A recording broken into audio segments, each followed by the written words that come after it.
Chip chip everyone and welcome back to a new Sims 4 speed building video. If you're new here, hi, my name is Birdie.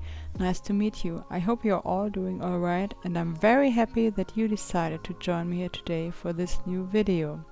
Today I'm building in the world of Brindelton Bay, which is the world that we got with the expansion pack Cats and Dogs. This week I decided to give myself a little challenge and build a micro home. I can tell you I was really struggling a lot during the building process, but I'm very happy about the way this lot turned out. I hope you like it as well. Please let me know in the comments down below what you think and if you have ever tried building a micro home in The Sims 4 yourself.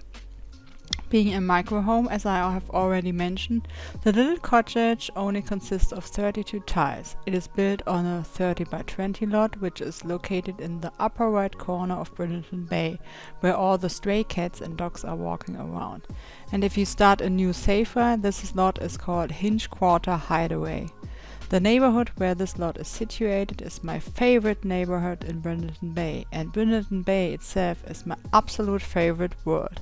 I wish I could live here in real life. It's so beautiful. The cottage ends up having one bedroom and one bathroom, and I designed it for one female, older sim that is into gardening. If you decide to download this build from the gallery and if you want to play in it, you could also move in a couple, because I managed to place down a double bed in here. The value of the lot is 45,000 simoleons. While I was building the microhome, I was looking at a picture I found on Pinterest. I'll find it and I'll pop it up on the screen for you just now so you can take a look. When I saw this picture, I knew that I wanted to turn it into an overgrown micro cottage, and for me, with all these roses around the house you can see on the picture, I felt as if it's the perfect space for a sim that likes nature and gardening, and the picture also had a coastal cottage vibe to me, and that's why I decided to recreate it in Brindelton Bay. I used these cottage living debug wild rose bushes to recreate the roses that are growing on the roof, as well as some bushes from Snowy Escape, and I also picked the pink rose bush that is from base game. I also added some flowers from Romantic Garden Stuff Pack. And if you want to download this build, you can find it on the Sims 4 gallery. My ID is simbirdie_YT. Getting back and talking a little more about the build, as you can see I used a mixture of these two cats and dogs wallpapers for the exterior, and the front door and all the windows are also from cats and dogs.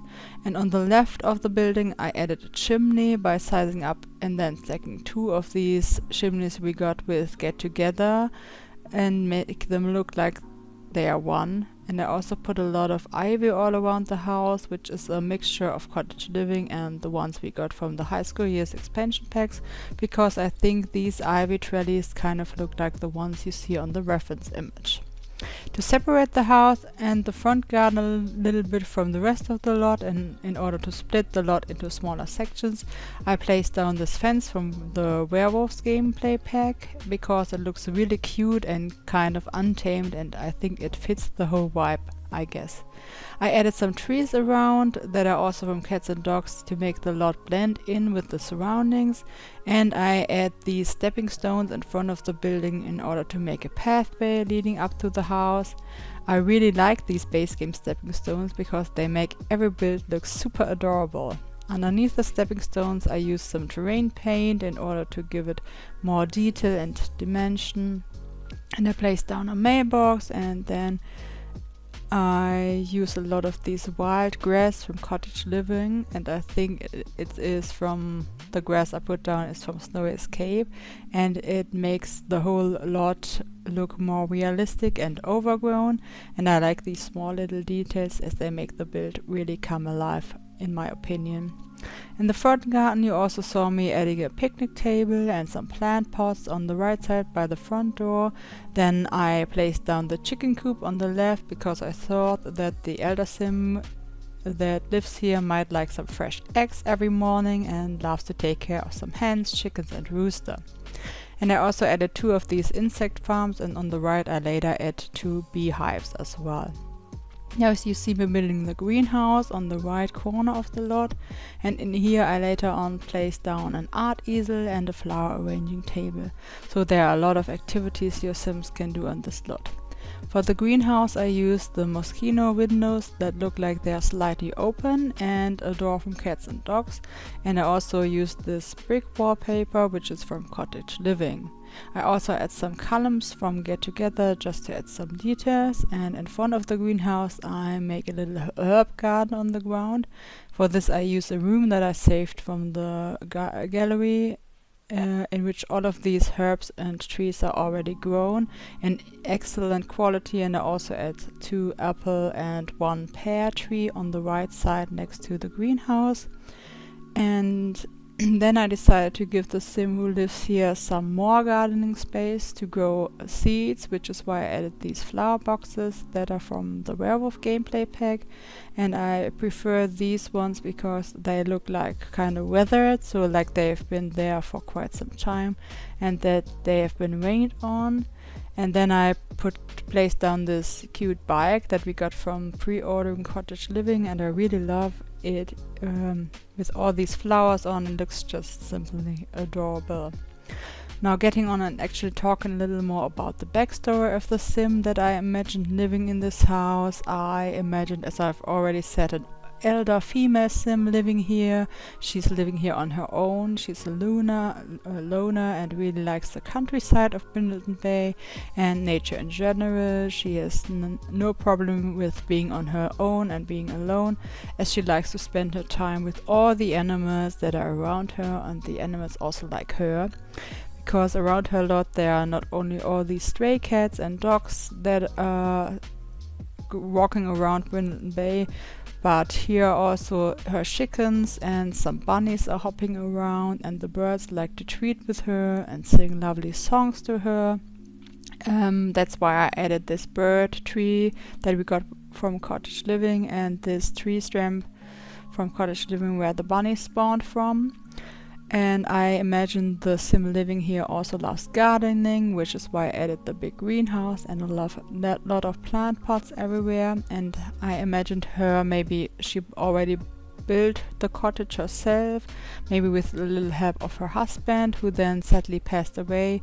But she is not lonely because she has all her animal friends around her to keep her company, and she really enjoys living on the lot in the middle of nowhere all alone.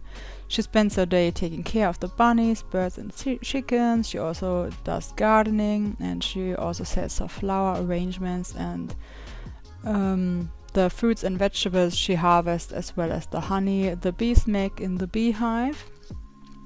And so the sim I imagined living here has a high level in gardening, and her character traits are she's a perfectionist, she loves nature, and she's cheerful. Her aspiration is she is a freelance botanic and also a quick learner. She's interested in cooking, she likes writing and handiness, and she also loves to draw. As you've already seen, we are moving on, and I'm now decorating the inside of the house. But before I talk about the way I'm decorating, let me quickly talk about the floor plan of this micro cottage. So the floor plan of this home is rather easy. There's only one story, which makes it perfect for an older sim, I guess. There's only this little one step by the front porch your sim has to take in order to get into the house, so there are no other stairs. And if you walk in, you're standing in the bedroom / living room / dining room. And if you turn left, there's a tiny little kitchen, and I also added a bathroom next to the next to the kitchen on the upper left. And inside the micro cottage there is a fireplace. I placed down a double bed, and I also managed to place in a small dining table with 2 chairs. I also added this comfy chair, but unfortunately I could not fit into the cottage. I could not fit a sofa in it, but I think your sims don't really need a sofa, as they can just lie on the bed and relax or watch TV. Now here I'm adding this typewriter we got from Cottage Living, because I think the sim I imagined is also a writer. She wants to write books, or maybe about nature in general, maybe for like a nature magazine. She writes some articles, and I'm now adding some bits and bobs everywhere from the new Clutter kit and some pictures. And as you see, I've already decorated the bed space where I use these Cottage living double bed with these flowery sheets because I think they fit the gardening theme very nicely.